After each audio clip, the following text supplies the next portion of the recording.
My food contains glucose, the fuel that feeds the trillions of healthy cells in my body. But that glucose also feeds something else. Zombie cells. Old, damaged cells that have lingered beyond their useful life. By spewing toxic sludge, these zombies infect other healthy cells, speeding up the aging process. Everything from hair loss and wrinkles to the onset of arthritis, cancer, and dementia.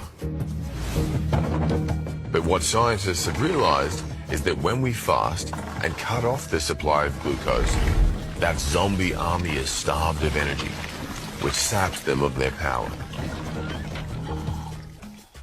When food is plentiful,